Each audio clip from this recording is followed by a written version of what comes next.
ഇത് മാസ് മോട്ടോഴ്സിൽ നിന്നാണ് Honda Activa 60 വണ്ടി നമ്മൾ വർക്കിന് കയറ്റിയിട്ടുണ്ട്. അതിനകത്ത് മെയിനായിട്ട് നമ്മളോട് പറഞ്ഞിരിക്കുന്ന വർക്ക് എന്ന് പറഞ്ഞാൽ ജോബ് കാർഡിൽ രജിസ്റ്റർ ചെയ്തേക്കുന്നത് ജനറലായിട്ട് സർവീസ് ചെയ്യണം, എഞ്ചിൻ ഓയിൽ മാറ്റണം, വാട്ടർ സർവീസ് ചെയ്യണം. പിന്നെ റൈറ്റ് സൈഡ് മിറർ ലൂസ് ഉണ്ട്, അപ്പോൾ ഒന്ന് ടൈറ്റ് ചെയ്ത് പിടിപ്പിക്കണം. ഓൾറൗണ്ട് കാർഡ് ഈ പറഞ്ഞ രീതിയിൽ അതിൻ്റെ ക്ലിപ്പൊക്കെ പോയിട്ട് ലൂസായിട്ടുണ്ട്, അപ്പോൾ അതൊന്ന് റെഡിയാക്കണം. അത്രയാണ് മെയിനായിട്ട് പറഞ്ഞാണ്.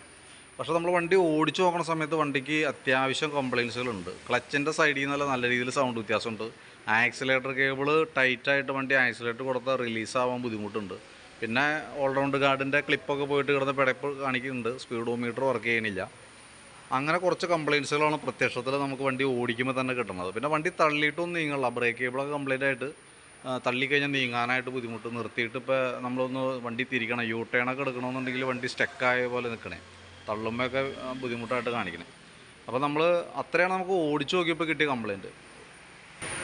നമുക്കിപ്പോൾ വണ്ടി ഓടിയേക്കുന്നത് 52,000 കിലോമീറ്ററോളം ഓടിയിട്ടുണ്ട്. 52,400 കിലോമീറ്റർ ഓടിയേക്കണത്. അതിൻ്റേതായിട്ടുള്ള ഒട്ടുമിക്ക പാർട്സുകളും ഫെയിൽഡ് ആയിട്ടുണ്ട്. ഞാൻ അതിൻ്റെ ഡീറ്റെയിൽ ആയിട്ട് ഓരോന്ന് കാണിച്ചു തരാം. നമുക്ക് ബാക്ക് ബ്രേക്കിൻ്റെ ഭാഗം തുടങ്ങി ചെക്ക് ചെയ്യുകയാണെങ്കിൽ ഉണ്ടല്ലോ, ബാക്ക് ബ്രേക്കിൻ്റെ ലൈനർ മാക്സിമം അഡ്ജസ്റ്റിംഗ് ആണ് തീർന്നേക്കണേ. പരമാവധി അഡ്ജസ്റ്റ് ചെയ്ത് ഇട്ടാണ് ഇത് കിടക്കണത്. കമ്പനി ലൈനറൊന്നുമല്ല, ഡ്യൂപ്ലിക്കേറ്റ് ലൈനറാണ് നമുക്ക് കിടക്കുന്നത് കേട്ടോ. അപ്പം മാറ്റേണ്ട ഒരു ടൈമാണ്, കൈയോടത് മാറ്റിയിടാനായിരിക്കും സേഫ്. പിന്നെ അതേപോലെ ബ്രേക്കിൻ്റെ ക്യാമൊക്കെ ചെറിയ ടൈറ്റ് ഉണ്ട്, അപ്പോൾ ഞാനത് അഴിച്ചൊന്ന് ഗ്രീസ് ചെയ്ത് റീസെറ്റ് ചെയ്യുന്നുണ്ട്. പിന്നെ ബാക്ക് വീല് പിടിപ്പിക്കുന്നത് ഈ ഒരു ഷാഫ്റ്റുമാണ്. അതിൻ്റെ ബെയറിങ്ങിൻ്റെ പ്ലേ ഒക്കെ നമ്മൾ ചെക്ക് ചെയ്തു, നിലവിൽ കംപ്ലൈൻ്റ് ഒന്നുമില്ല. പിന്നെ ബാക്കിൽ വരുന്ന ഗിയർ ബോക്സിൻ്റെ ഓയിൽ വന്നിട്ടുണ്ട്. ആ ഓയിൽ നോക്കുമ്പോൾ ലെവലുണ്ട്, പക്ഷേ ഓയിൽ മാറ്റേണ്ട ഒരു ടൈമായിട്ടുണ്ട്.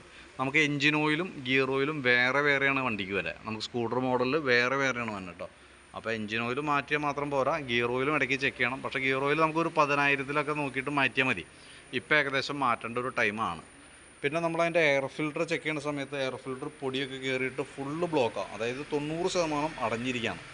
അപ്പോൾ നമുക്ക് എയർ ഫിൽറ്റർ മാറ്റി കളയണം. എയർ ഫിൽറ്റർ പണ്ടേ മാറ്റണം. എയർ ഫിൽറ്റർ ശരിക്കും പറഞ്ഞാൽ മാക്സിമം ഉപയോഗിക്കാൻ പറ്റുന്നത് 10,000 തുടങ്ങി 12,000 കിലോമീറ്ററാണ് ഏറ്റവും ടോപ്പ് ഉപയോഗിക്കുന്നത്. കാരണം അപ്പോഴത്തേക്കും പൊടി കയറി ബ്ലോക്കാവും. പിന്നെ കൂടുതൽ പൊടിയുള്ള, ഇപ്പോൾ ഈ കൺസ്ട്രക്ഷൻ സൈറ്റൊക്കെയാണ്, റോഡൊക്കെ മോശമായിട്ടുള്ള വഴിയാണ്, പൊടി കൂടുതലുള്ള വഴിക്കൊക്കെ പോകണമെന്നുണ്ടെങ്കിൽ അത് കുറേ കൂടി നേരത്തെ നമുക്ക് മാറ്റേണ്ടിയൊക്കെ വരും. ഇതിപ്പോൾ മാറ്റേണ്ട ടൈമാണ്. ഫുള്ള് എയർ ബ്ലോക്കാണ് കേട്ടോ. പിന്നെ ക്ലച്ച് സൈഡ് നമ്മൾ അഴിക്കുന്നുണ്ട്. ക്ലച്ച് സൈഡ് അഴിച്ച് ചെക്ക് ചെയ്യുന്ന സമയത്ത് നമുക്ക് ഇവിടുത്തെ ഓയിൽ സീൽ ലീക്കാണ്. ക്രാങ്ക് ഷാഫ്റ്റിൻ്റെ ഓയിൽ സീൽ ലീക്ക് ഉണ്ട്. ആ ഓയിൽ സീലും ഓറിങ്ങും കൂടി നമുക്ക് മാറ്റിയിടണം. പിന്നെ അതിൻ്റെ ഉള്ളിലൊക്കെ അത്യാവശ്യം നല്ല രീതിയിൽ തന്നെ പൊടിയൊക്കെ കയറിയിട്ട് നല്ല രീതിയിൽ തന്നെ അഴുക്കുണ്ട് കാര്യങ്ങൾ. അപ്പോൾ അതൊക്കെ ഒന്ന് നീറ്റായിട്ടൊന്ന് ക്ലീൻ ചെയ്തിട്ട് വേണം നമുക്ക് റീസെറ്റ് ചെയ്യാനായിട്ട്.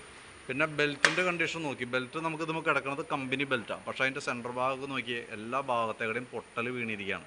അപ്പോൾ ഇത് ബെൽറ്റ് പൊട്ടി വഴിപ്പെടുന്ന സിറ്റുവേഷനിലാണ് വണ്ടി ഇപ്പോൾ ഓടിക്കൊണ്ടിരുന്നത്. അപ്പോൾ ബെൽറ്റ് മാറ്റേണ്ടതായിട്ടുണ്ട്. പിന്നെ അത് കൂടാണ്ട് ക്ലച്ചിനകത്തൊന്ന് സൗണ്ട് വ്യത്യാസം വന്നുകൊണ്ടിരുന്നത്. ക്ലച്ചിനകത്ത് തന്നെ ഈ വീലൊക്കെ കംപ്ലൈൻറ്റാണ്. ഇതും വേരിയേറ്റർ ബോഡിയും ബോസ് ഡ്രൈവ് എന്നാണ് ഇതിന് പറയുക. അപ്പോൾ ഇത് നിലവിൽ നല്ല രീതിയിൽ പ്ലേ കാണിച്ചിട്ടുണ്ട്. മൊത്തം തുരുമ്പൊക്കെ ഇട്ട് ഈ ഒരു അവസ്ഥയിലേക്ക് ആയിട്ടുണ്ട്. അത് കൂടാതെ നമുക്ക് ഈ പ്ലേറ്റും ഒരു ബുഷ് തന്നെ ഉണ്ട്, വി ബുഷ് എന്ന് പറഞ്ഞാൽ ഇതേപോലത്തെ ബുഷ്. അത് മൊത്തം അടിച്ചടിച്ചാൽ മൊത്തം പൊട്ടിപ്പോയിട്ട് വന്നേണ്ട കേസ് കഴിഞ്ഞാൽ ഇവിടെയൊക്കെ നോക്കിയേ അത്യാവശ്യം കയറി സ്റ്റക്കായി അടിച്ച് അതിൻ്റെ എല്ലാ ലെഗുകളും ഒടിഞ്ഞു പോകാറായ ഒരു അവസ്ഥയിൽ നിൽക്കണം. ഇതുണ്ടോ, ഈ സൈഡ് മൊത്തം പോയേക്കാണ്. ഇതേപോലെ 3 ലെഗ് വരാം, 3 ലെഗും ഒടിയുന്ന സിറ്റുവേഷനിലാണ് നിൽക്കുന്നത് കേട്ടോ. അപ്പോൾ നമുക്ക് അതിൻ്റെ വേരിയേറ്റർ ബോഡി, ബോസ് ഡ്രൈവ്, ആ റോളർ സെറ്റുകൾ, പീസെറ്റ് സ്ലൈഡ് മാറ്റിയിട്ട് അത്രയും സാധനം മാറ്റിയിട്ട് വേണം നമുക്ക് സെറ്റ് ചെയ്യാനായിട്ട്. കൂട്ടത്തിൽ കൂടെ ബെൽറ്റ്, ക്രാങ്കിൻ്റെ ഈ സൈഡിൽ തന്നെ ഓയിൽ സീൽ അടക്കം മാറ്റി നീറ്റായിട്ടൊന്ന് ക്ലീൻ ചെയ്തിട്ട് റീസെറ്റ് ചെയ്യാം. അപ്പോഴാണ് നമുക്ക് ആ ക്ലച്ചിൻ്റെ ഭാഗം ഫ്രഷ് ആവുള്ളൂ. CVT ക്ലച്ചാണ് എപ്പോഴും നമുക്കുണ്ടല്ലോ, എപ്പോഴും ഫ്രഷ് ആയിട്ടിരിക്കണ ഭാഗം. പൊടിയൊക്കെ ഉണ്ടെങ്കിൽ അഴിച്ച് ക്ലീൻ ചെയ്ത് റീസെറ്റാണ്. പറയാൻ കാരണം എന്ന് വെച്ചാൽ ഓൾറെഡി നമുക്ക് ഏറ്റവും കൂടുതൽ മൈലേജ് ഫെയിൽഡ് ആവുന്നത് നമ്മുടെ ഈ ക്ലച്ച് ശ്രദ്ധിക്കാണ്ട് വരുമ്പോഴാണ്. നമ്മളറിയില്ല മൈലേജ് എന്തെങ്കിലും ഇപ്പോൾ ഓയിലേക്ക് കാര്യങ്ങളൊക്കെ വന്നു കഴിഞ്ഞാൽ ബെൽറ്റ് സ്ലിപ്പിങ് കാര്യങ്ങളൊക്കെ ഉണ്ടാവും. എപ്പോഴും അത് അഴിച്ച് ക്ലീൻ ചെയ്തൊക്കെ റീസെറ്റ് ചെയ്ത് നമ്മൾ കൊണ്ടുനടക്കണം. അത് ശരിക്കും പറഞ്ഞാൽ അറ്റ്ലീസ്റ്റ് 10,000 കിലോമീറ്ററിനുള്ളിൽ നിർബന്ധമായിട്ടും ചെയ്യണം. നമ്മളിവിടെ വരുമ്പോൾ ഓരോ സർവീസിലും ഓരോ ജനറൽ സർവീസിലും നമ്മൾ അഴിച്ച് ചെക്ക് ചെയ്യും. ഗ്രീസിങ് ആവശ്യമാണെങ്കിൽ ഗ്രീസ് ചെയ്യും. അതേപോലെ തന്നെ ബാക്കിയത്തെ എന്തെങ്കിലും ഇപ്പോൾ ചെറിയ പാർട്സുകൾ, ഇപ്പോൾ ഈ പ്ലാസ്റ്റിക്കിൻ്റെയൊക്കെ തേയ്മാനം കണ്ടപ്പോൾ തന്നെ മാറ്റി ചെയ്യുന്നുണ്ടെങ്കിൽ ഈ വീലുകളൊന്നും അത്ര പെട്ടെന്ന് കംപ്ലയിൻറ്റ് വരില്ല. അതൊക്കെയാണ് നമുക്ക് ജനറലായിട്ട് ഇടയ്ക്ക് സർവീസ് ചെയ്യുകയാണെങ്കിൽ ഉള്ള ബെനിഫിറ്റ്. അങ്ങനെ വന്ന ചെറിയ കേസുകളൊക്കെ കൈയോടെ നമുക്ക് മാറ്റിപ്പോൾ വലിയ ചിലവില്ലാത്ത രീതിയിലേക്ക് നമുക്ക് കൊണ്ടുപോകാനായിട്ട് പറ്റും. പിന്നെ ഉള്ളത് വണ്ടി തള്ളിയിട്ടൊക്കെ നീങ്ങാത്തതിൻ്റെ മെയിൻ റീസൺ എന്ന് പറഞ്ഞാൽ കേബിളുകളാണ്. ഫ്രണ്ടിലത്തെ ബാക്കിലേക്ക് വരുന്ന ഈ കേബിളും കംപ്ലൈൻ്റാണ്. ഫ്രണ്ടിലേക്ക് പോകുന്ന ഈ 2 കേബിളുകളും സ്റ്റക്ക് ആയേക്കുക. ഇതൊക്കെ ഔട്ടർ വലിഞ്ഞിട്ട് ഫുള്ള് വലിഞ്ഞ് നിൽക്കുക. ഇപ്പോൾ നോക്കുമ്പോൾ ഇവിടുന്ന് ബ്രേക്ക് പിടിച്ചാൽ മൂവ് ചെയ്യാനുള്ള ഗ്യാപ്പില്ല, അത്രയും ടൈറ്റായിപ്പോയി. അപ്പോൾ ബ്രേക്ക് കേബിൾ മാറ്റുമ്പോൾ ബാക്കിലേക്ക് പോകുന്ന ഒരു കേബിൾ മാറ്റിയിടണം, ഫ്രണ്ടിലെ ബ്രേക്കിൻ്റെ 2 കേബിൾ മാറ്റിയിടണം, എന്നാലാണ് അത് ക്ലിയർ ആവുള്ളൂ.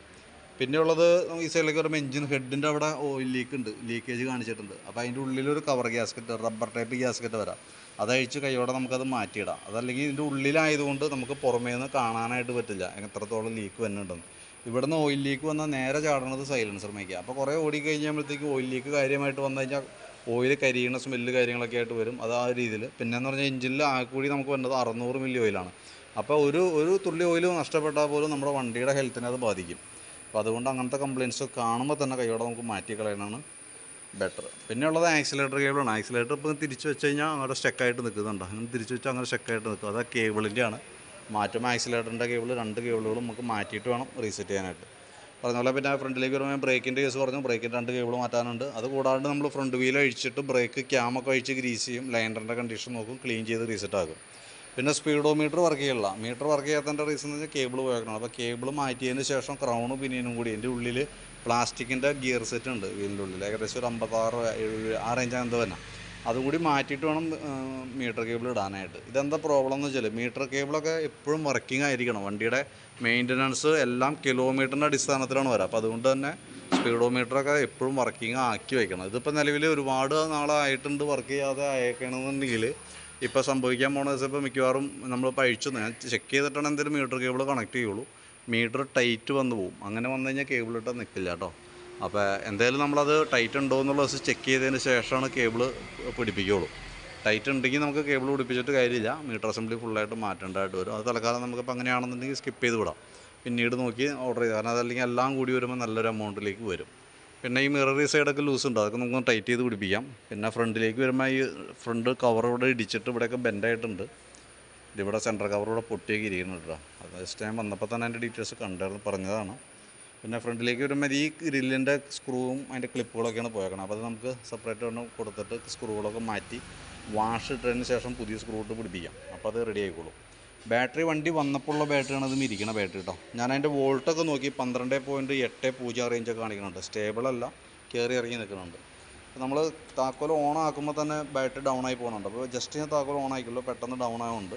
ബാറ്ററി ലോഡിലേക്ക് കൊടുക്കുമ്പോൾ 6.55 വന്നുണ്ട്. സ്വാഭാവികമായിട്ടും 8.5 വന്നു കഴിഞ്ഞാൽ ബാറ്ററി കംപ്ലൈൻ്റ് ആണ്.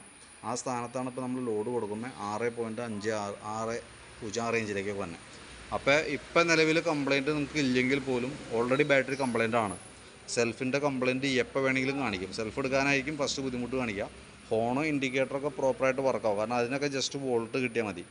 സെൽഫും അതായത് ക്രാങ്കിങ് നടക്കണമെന്നുണ്ടെങ്കിൽ ഇപ്പോൾ ഇതിൻ്റെ സെൽഫ് യൂണിറ്റ് വർക്ക് ചെയ്യണമെന്നുണ്ടെങ്കിൽ ബാറ്ററിക്ക് കപ്പാസിറ്റി ഉണ്ടാവണം. അതായത് കറക്റ്റ് ബാറ്ററി ലോഡ് എടുക്കുന്നത്, അതായത് ആ സെൽഫ് വർക്ക് ചെയ്യുന്ന സമയത്ത് എടുക്കുന്ന ലോഡ് ബാറ്ററിക്ക് മെയിൻറ്റെയിൻ ചെയ്യാൻ പറ്റണം.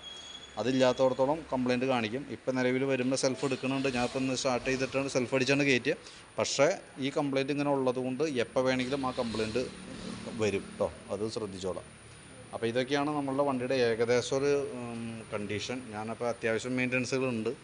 അപ്പോൾ നമുക്ക് മാറ്റേണ്ടി വരുന്ന പാർട്സുകൾ ജസ്റ്റ് ഒന്ന് ഞാൻ ഓടിച്ചിട്ട് പറയാം, ഒന്ന് ശ്രദ്ധിക്കുക. ബാക്കിലത്തെ ബ്രേക്കിൻ്റെ ലൈനർ മാറ്റണം. അതേപോലെ ബ്രേക്കിന് ഒരു ക്യാമിൻ്റെ ഒരു കോപ്പർ വാഷ് യൂസ് ചെയ്തിട്ട് അതിൻ്റെ പ്ലേ ഒരല്പം കുറയ്ക്കാം. അപ്പോൾ വണ്ടി ജർക്കിങ് സൗണ്ടൊക്കെ ഇല്ലാതിരിക്കും. പിന്നെ ഈ സൈഡിലേക്ക് വരുമ്പോൾ എയർ ഫിൽറ്റർ മാറ്റണം. ക്ലച്ചിനകത്ത് ഓയിൽ സീൽ ഓറിങ്ങൊക്കെ മാറ്റി റീസെറ്റ് ചെയ്യണം. വേരിയേറ്റർ ബോഡി, ബോസ് ഡ്രൈവ്, അതിൻ്റെ റോളറുകൾ, ഈ പീസെറ്റ് സ്ലൈഡർ കൊണ്ട് ഈ യൂണിറ്റൊക്കെ മാറ്റണം, പുതിയതിടണം. ബെൽറ്റ് പൊട്ടിയിരിക്കുന്നുണ്ട്, അത് നമുക്ക് പുതിയതിടാനുണ്ട്. എൻജിൻ ഓയിൽ മാറാനുണ്ട്. അതേപോലെ തന്നെ ഹെഡിൻ്റെ കവർ ഗ്യാസ്കറ്റ് കംപ്ലയിൻ്റ് ഉണ്ട്. മൗണ്ട് റോബർ 2 ഐറ്റം മാറ്റിയിടണം. ആക്സിലേറ്ററിൻ്റെ 2 കേബിളുകൾ മാറ്റിയിടാനുണ്ട്. ബ്രേക്കിൻ്റെ 3 കേബിൾ മാറാനുണ്ട്. ബാക്കിലത്തെ ഒരു ബ്രേക്ക് കേബിളും ഫ്രണ്ടിലേക്ക് പോകുന്ന 2 കേബിൾ മാറാനുണ്ട്. സ്പീഡോമീറ്ററിൻ്റെ കേബിൾ മാറാനുണ്ട്. ക്രൗണും പിനിയൻ സെറ്റ് മാറാനുണ്ട്. പിന്നെ ബാറ്ററി കംപ്ലയിൻ്റ് ഉണ്ട്. ബാറ്ററിയുടെ ദിവസവും എസ്റ്റിമേറ്റിൽ ഞാൻ ഉൾപ്പെടുത്തുന്നുണ്ട്. വീഡിയോ കണ്ടതിന് ശേഷം മാത്രം റിപ്ലൈ ഇട്ടാൽ മതി. പെർമിഷൻ ഇട്ടെങ്കിൽ മാത്രമേ നമ്മൾ ചെയ്യുള്ളൂ. ബാറ്ററി ആണെങ്കിലും എസ്റ്റിമേറ്റിൽ കാണിക്കുന്നതിൻ്റെ കാരണം എന്ന് വെച്ചാൽ ഓൾറെഡി കംപ്ലയിൻ്റ് ആണ്. അപ്പോൾ അതുകൊണ്ടാണ് എസ്റ്റിമേറ്റിൽ ഇടുന്നത്.